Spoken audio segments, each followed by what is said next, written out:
সকাল ৬টা থেকে সংসারের কাজ, বেডরুম ক্লিনিং, অফিসের রান্না, জামা কাপড় গোছানো সবটা একা হাতে করতে হয়।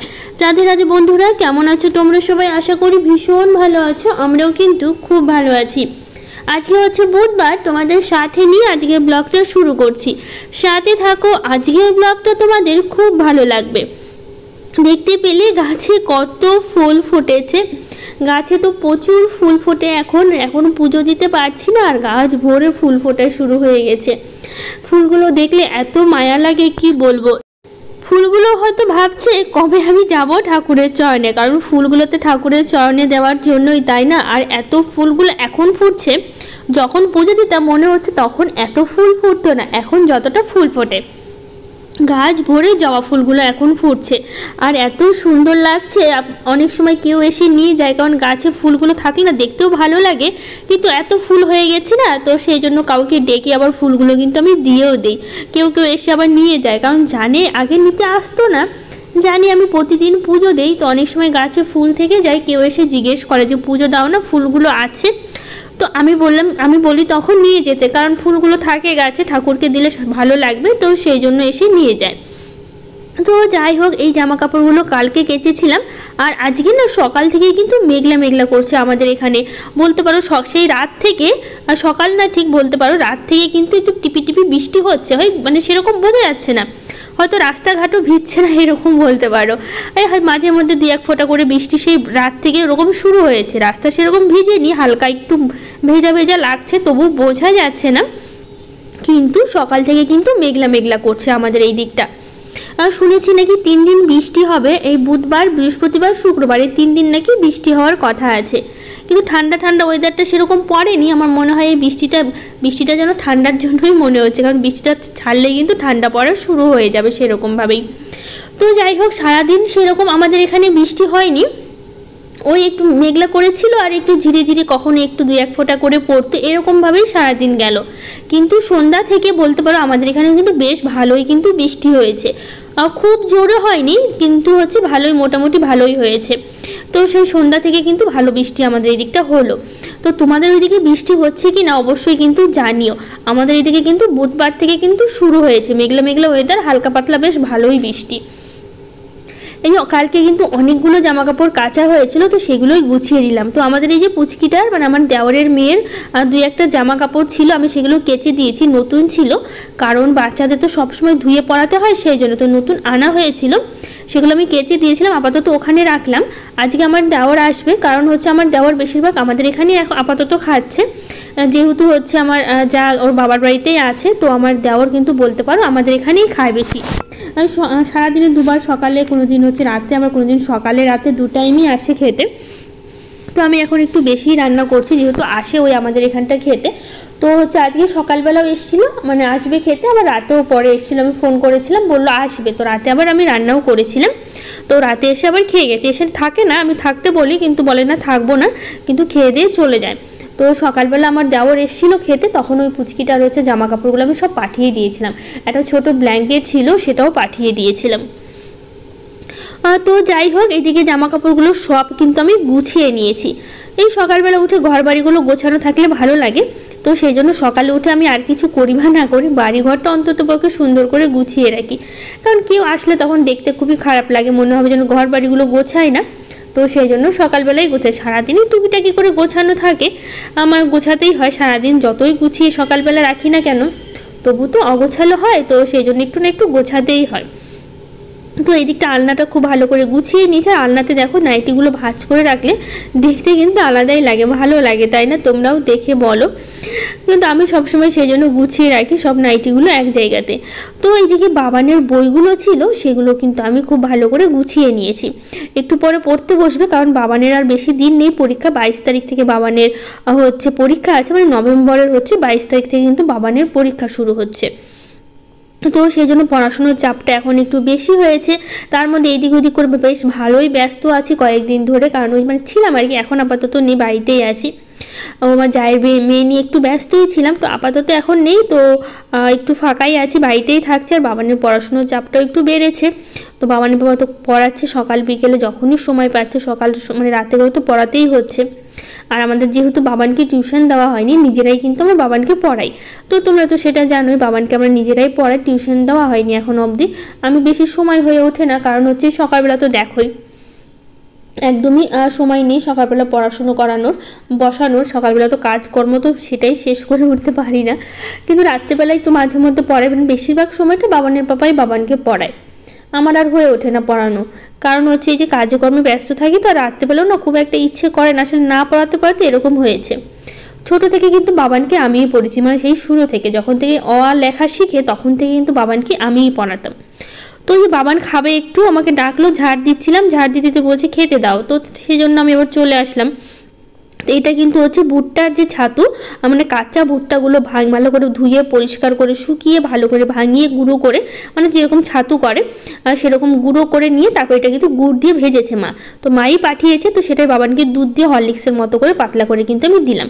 বাবানকে তো খুব পছন্দ করে এভাবে, তো সেই জন্য এইভাবেই দিলাম। তো যাই হোক, তো সেই ছোট থেকে বাবানকে কিন্তু আমি সবটাই শিখিয়েছি। এই অ আ এবিসি যে শুরু থেকে হাতে শুরু করে হাতে খড়ি বলতে পারো, সেটা কিন্তু আমার হাত ধরেই হয়েছে, সবটা কিন্তু আমিই শিখিয়েছি। তো যাই হোক, এদিকে বাড়ি হওয়ার পর থেকে যতদিন আমার এই বাড়িটা করা হয়নি তার আগে পর্যন্ত আমিই পড়িয়েছি, কিন্তু বাড়ি হওয়ার পর থেকে সেরকমভাবে আর সময় কম পেতাম এই বাড়ির কাজকর্ম। তারপরে যে ভিডিও করার পর থেকে, মানে ব্লগিং করার পর থেকে আরেকটু সময় তখন আরও কমে গেছে, মানে এর পিছনে অনেকটা সময় লেগে যায়, তখন ভিডিও এডিট থাকে, তখন আর এনার্জি থাকে না। তো তারপর থেকে বাবানের পাপা পড়ানো শুরু করছে। বাবানের পাপা কিন্তু ছোট থেকে বাবানকে কখনোই পড়ায়নি বলতে পারো, মানে সেরকমভাবে ওর সময় ছিল, বাড়িতেই ছিল, কিন্তু ও পড়ায়নি, আমাকেই কিন্তু সবসময় পড়াতে হয়েছে। কিন্তু বলতে পারো যতদিন ধরে এই ভিডিও করা শুরু করেছি তারপর থেকেই বাবানের পাপা ওকে পড়ানো ধরেছে। এখন আমার সময় হয় না, যতটুকু সময় পাই না তখন আর ইচ্ছেও হয় না যে পড়াই। এদিকে কাজের চাপটা বেড়েছে, গোটা বাড়ি পরিষ্কার পরিচ্ছন্ন একটু মেনটেন করতেও কিন্তু অনেকটা কষ্টের ব্যাপার। তো সেই জন্য আমার আর সময় হয়ে ওঠে না দেখে বাবানের পাপাই বেশি বাবানকে পড়ায়। তো যাই হোক, এই ঘরটা পরিষ্কার করছি, যতই ঘরগুলোতে না থাকি কিন্তু নোংরা থাকলে কি আর ভালো লাগে বলো? সবসময় তো পরিষ্কার রাখতেই হবে, অগোছালো থাকলে আমার একদমই ভালো লাগে না। তো সেই জন্য এই ঘরটাই যে এই দিককার জানলা তো আমি খুলিই না কখনো, এই জানলাটা একটু খোলা হয়, তো একটু ধুলো ধুলো পড়ে না এই গ্রিলগুলোতে না একদম সাদা সাদা হয়ে থাকে। তো সেটা খুব ভালো করে পরিষ্কার করলাম। আর ঘরের যে ফার্নিচারগুলো আছে, ফার্নিচার বলতে গেলে এই যে টিভিটা, একটা ফ্রিজ আছে আর একটা ছোট্ট শোকেস আছে, ব্যাস ওটাই আর কি পরিষ্কার পরিচ্ছন্ন করে রাখি। আর ওপর দিকে বেশ ঝুল পড়েছিল, সেই অনেকদিন পরিষ্কার করেছি, তো সেই পুজোর আগে ঝুলগুলো ঝাড়া হয়েছিল, তো সেটা আর করা হয়নি দেখে তো ভাবলাম এখন করে নিই। তো যাই হোক, এদিকে ফ্রিজটা খুব ভালো করে পরিষ্কার করছি। ভেবেছিলাম ফ্রিজটার ভেতরটা পরিষ্কার করব, কিন্তু এই যে করব করে আর করা হচ্ছে না। একদিন ফ্রিজের ভেতরটা খুব ভালো করে পরিষ্কার করতে হবে, সেই অনেক দিন আগে একবার করা হয়েছিল, তারপরে আর করাই হয়নি। তো একদিন সময় নিয়ে তারপরে ফ্রিজটা পরিষ্কার করবো ভাবছি। তো এই যে করব করে হয় না, আর সত্যি বলতে করে উঠতে পারছি না, তো সেই জন্য ভাবছি একদিন করতে হবে, না করলে কিন্তু হবেই না। তো এই যে ফ্রিজটা খুব ভালো করে মুছে নিলাম। তো যাই হোক, কলিংটা দিয়ে মুছছি, এতে কিন্তু খুব ভালো পরিষ্কার, আর গন্ধটাও কিন্তু বেশ ভালোও লাগে। তো সেই জন্য খুব ভালো করে কাচের জিনিসগুলো তো একটু বেশি পরিষ্কার হয়, তো সেই জন্য খুব ভালো করে ঘষে ভালো করে পরিষ্কার করছি, ওটা দিয়ে ওটা একটু স্প্রে করে দিচ্ছি, তারপরে বেশ ভালো করে পরিষ্কার করছি। তো আগের দিন ব্লগে কিছু দিদিভাইরা কমেন্ট করেছে, তো অঙ্কিতা গায়েন দিদিভাই বলেছে তোমার ভিডিও আমি প্রথম দেখলাম, খুব ভালো লাগলো ভিডিও দেখে। দিদিভাই তোমার বাড়ি কোথায় প্লিজ বলো। তো থ্যাংক ইউ দিদিভাই, তুমি প্রথম দেখে ভিডিওটা কমেন্ট করেছো, আমার ভীষণ ভালো লেগেছে, তোমাকে অনেক ভালোবাসা। আর আমার বাড়ি কিন্তু মালদা ডিস্ট্রিক্টের হচ্ছে গাজলে।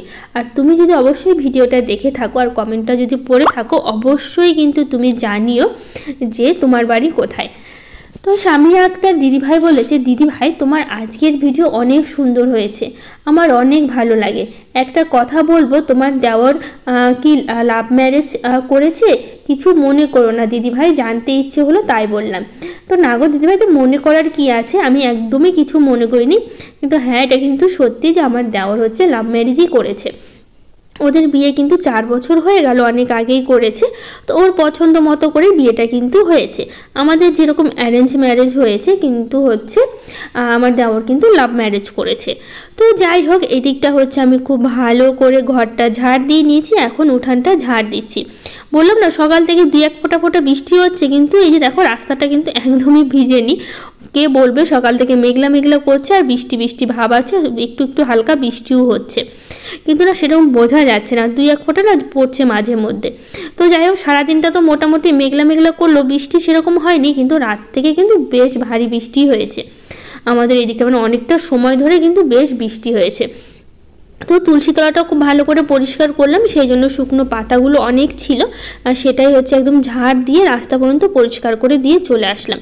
দিয়ে এসে আবার ঘরে এসে কাজ করলাম। আসলে বাইরে ছিলাম আমি একটু, মানে গেছিলাম, তো সেই জন্য কি করলাম বলো তো, বাইরের কাজটা করে তারপরে আবার ঘরে আসলাম কাজ করতে। তো সেই জন্য হচ্ছে কাজের আজকে কোনো মাথা, মানে আগা মাথা নেই। যাই হোক এইদিকে বাইরেটা পরিষ্কার করে আবার ঘরে এসে জামা কাপড়গুলো গোছাচ্ছি। তো এই যে জামা কাপড়গুলো যেগুলো ভাঁজ করে রাখলাম গুছিয়ে নিয়ে বিছানাটা তো ঝেড়ে নিয়েছি, এখন হচ্ছে ঘরটা ঝাড় দিচ্ছি। তো পায়েল পাল দিদিভাই বলেছে খুব ভালো লাগলো, অনেক ভালোবাসা তোমাকে। থ্যাংক ইউ দিদিভাই, তোমাকেও অনেক ভালোবাসা। কবিতা দেববর্মা দিদিভাই বলেছে তোমার রান্নাঘরটা আমার কাছে খুব ভালো লাগে গো দিদিভাই, সত্যি বলছি। থ্যাংক ইউ দিদিভাই। হেনা দিদিভাই বলেছে আমার কমেন্টটা পড়লে না দিদি? আমি তোমার কমেন্ট পড়েছি গো দিদিভাই, তুমি যে কমেন্টটা করেছিলে আমি পড়েছি, হয়তো যে ভিডিওতে পড়েছি তুমি হয়তো সেই ভিডিওটা দেখোনি, তো সেই জন্য তোমার মনে হয়েছে যে আমি পড়িনি, কিন্তু বিশ্বাস করো আমি কিন্তু তোমার কমেন্ট পড়েছি, আমার মনে আছে। তো আগের দিন ব্লগে আরও কিছু দিদিভাইরা কমেন্ট করেছে, শ্রেয়সী ব্লগ, হচ্ছে Sona beautiful blog, Shreya blog, শারমির recipe and blog, Jhilik Mondal, Shruti blog, আকাশের নিচে, রীতা শর্মা, রূপালী নাথ, বিপ্লব দাস, সবাইকে থ্যাংক ইউ, অনেক ভালোবাসা। তো যাই হোক একবারে কাজ সেরে স্নান করে নিয়েছি, সকালবেলা স্নান করে করে অভ্যাস তো, কদিন ধরে না সকালবেলা করে স্নানই করতে পারিনি, আর সকালবেলা স্নান না হলে সেই 2-3 বেজে যাচ্ছে স্নান করতে করতে। কাজ নেই তারপরেও শুয়ে আছি, কিন্তু স্নান করছি না, তো ভাবলাম আজকে সকালবেলায় স্নান করব। আর সকালবেলায় ঘর টরগুলো পরিষ্কার করলাম না, একটু না গরমও লাগছিল, তো সেই জন্য ভাবলাম স্নান করে নিই। তো যাই হোক লঙ্কা ছিল না, গাছ থেকে কয়েকটা লঙ্কা তুলে এনে ডালে দিলাম, তো আজকে ডাল আর ছোটো মাছ করব। তো যাই হোক চালটা ঝাড়ছি, আসলে চাল না বেশি নেই, অল্প একটু আছে, মানে শেষের দিকে আবার বাবানি বাবু নিয়েও এসছে, একটা বস্তা ঢালা হয়নি। আসলে চালে না ওই যে কালো কালো, মানে কালো না সরি লাল লাল কালো কালো টাইপের যে পোকাগুলো হয় না, ওগুলো না বেশ হয়েছে, মানে অল্প একটু ছিল তো ওর থেকে থেকে না হয়েছে, যেহেতু চালটা আগের বার অনেকটাই বেশি এনেছিল, মানে 2 বস্তা এনেছিল, 50 কিলো এনেছিল একসাথে, তো একসাথেই ঢালা হয়েছিল, তো সেই জন্য লাল লাল ওই পোকাগুলো ধরেছে, তো ধুতে গেলে না ভেসে ওঠে, তো সেই জন্য কী করলাম বলো, কুলাতে নিয়ে খুব ভালো করে আগে ঝেড়ে নিলাম, সব পোকাগুলো পড়ে গেল, তারপরে কিন্তু আমি ধুয়ে তারপরে হচ্ছে ভাতটা বসালাম। তো যাই হোক এদিকে ভাত বসিয়েছি আর ডালটা তো বসিয়ে দিয়েছি, ডালে লঙ্কা ছিল না তুলে এনে দিলাম, তারপর নিতে আসলাম কয়েকটা সবজি। তো যাই হোক আজকে রান্না করব ছোট মাছ, এদিকে এখন ডাল ফোড়ন দেব, তো সেই জন্য আজকে আমার দেওর আসবে সকালবেলা খেতে। আজকে না সেরকম কিছু করতে পারিনি, কেন বলো তো, ওই সকালবেলা ঘরটরগুলো পরিষ্কার করলাম, তারপরে আবার স্নান করলাম, তো অনেকটা দেরি হয়ে গেছিলো, তো সেই জন্য ডাল আর ছোটো মাছ করেই কিন্তু আজকে রেখে দিয়েছি। তো মুসুর ডাল করলাম হচ্ছে পেঁয়াজ ফোড়ন দিয়ে, পেঁয়াজ রসুন তারপরে ওইগুলো ফোড়ন দিয়ে মুসুর ডাল খেতে কিন্তু বেশ লাগে, তারপরে আমার রাঁধুনি ফোড়ন দিয়েও মুসুর ডালের যে গন্ধটা আসে না দারুণ লাগে রাঁধুনি ফোড়ন দিলে। তো ছোটো মাছের জন্য এদিকে আমি সব কিছু রেডি করে নিয়েছি, সবজি দিলাম, পেঁয়াজ দিলাম, সবজি বলতে আলু একটু বেগুন, আজকে কাঁচা মাছ দিয়ে ছোটো মাছটা করবো, এভাবে তোমরা যদি খাও অবশ্যই জানিও, আমার তো ভীষণ ভালো লাগে খেতে, মানে একদম মাংসের মতো করে যা যা মশলা লাগে সব মশলাই কিন্তু দিয়েছি, আদা জিরা লঙ্কা রসুন পেঁয়াজ টমেটো কাঁচা তেল তারপরে হলুদ লবণ সব কিছু দিয়ে ছোটো মাছ দিয়ে খুব ভালো করে আমি মেখে নিয়েছি। আর ওটা কিন্তু খুবই পাতলা পাতলা করে কাটতে হবে, তাহলে কিন্তু খেতে দারুণ লাগবে। এটা কিন্তু একদম শুধু ঢেকেই রান্না হবে। একইভাবে কিন্তু কলা পাতায় করলেও ভীষণ ভালো লাগে, তো আমার ইচ্ছে আছে কলা পাতায় করার, আজকে আর করলাম না, 2 দিন পর আরও কয়েকটা ছোটো মাছ রেখে দিয়েছি, ভাবলাম ওটা হচ্ছে কলা পাতা দিয়েই করবো। তো যাই হোক এদিকে দেখো তেলের মানে জিরে ফোড়ন দিয়ে একবার বসিয়ে দিয়েছি, একটু বাটিটা ধুয়ে মশলা লেগেছিলো একটু হালকা জল দিয়ে ঢেকে দিয়েছি, একদম ঢেকে দিয়েছিলাম, একদমই নাড়াচাড়া করিনি, দেখো একদমই কিন্তু হয়ে গেছে, ভীষণ ভালো হয়েছে। এদিকে তরকারিটা নামাতে নামাতে আমার দেওর ঢুকছিল, এসেই বলছে কি রান্না করছো, এত সুন্দর গন্ধ বেরিয়েছে, মানে ও বলছে দারুণ গন্ধ বেরিয়েছে, আর খেতেও কিন্তু ভীষণ ভালো হয়েছিল। তো যাই হোক আমার দেওরকে খেতে দিলাম, বাবানের পাপা আর বাবান তিনজনকে খেতে দিয়েছি। বাবানের বাবা বাবান স্কুলে বেরিয়ে গেল, আর আমার দেওরও দেরি করেনি, খেয়ে দিয়ে বেরিয়ে গেল। ওই যে জামা কাপড়গুলো ছিল পুচকিটার ওটা দিলাম, নিয়ে বেরিয়ে গেল। ওরও দেরি হচ্ছিল তো সেই জন্য শুধু খেতেই এসেছিলো। খেয়ে দিয়ে যাওয়ার পর এখন বাসনগুলো মাজছি, কারণ বাসন আর মাজা হয়নি, তো আমারও খাওয়া হয়নি। তো ভাবলাম কি বাসনগুলো মেজে একবারে খেয়ে নেব, তাহলে হয়ে যাবে। এদিকে ওভেনটাও কিন্তু আমার পরিষ্কার করা হয়ে গেছে, শুধু বাসন কটাই বাকি ছিল। তো বাসন কটা মেজে নিলাম, প্রথমে মেজে নিয়েছি, তারপর ধুয়ে রাখলাম, বেসিনটা পরিষ্কার করব। তো এই যে সাবান দিয়ে ঘষে ঘষে পরিষ্কার করে নিচ্ছি, কারণ না বাসনগুলো মাজার পর না প্রচুর তেল তেলে হয়ে যায়, তো সেই জন্য আর ভালো লাগে না দেখে ওভাবে পরিষ্কার করে নিই। তো বাসন মাজার পর আমি কিন্তু ভাতও খেয়ে নিয়েছি। খাওয়া দাওয়া শেষ করে এখন টেবিলটা পরিষ্কার করে নিচ্ছি, নিয়েছি, এখন জায়গা মতো টেবিলটা রেখে দিচ্ছি, তাহলে কিন্তু হয়ে যাবে। তো যাই হোক, আজকের ব্লগটা কেমন লাগলো জানিও। আজকের মতো টাটা, দেখা হবে নতুন একটা ব্লগে।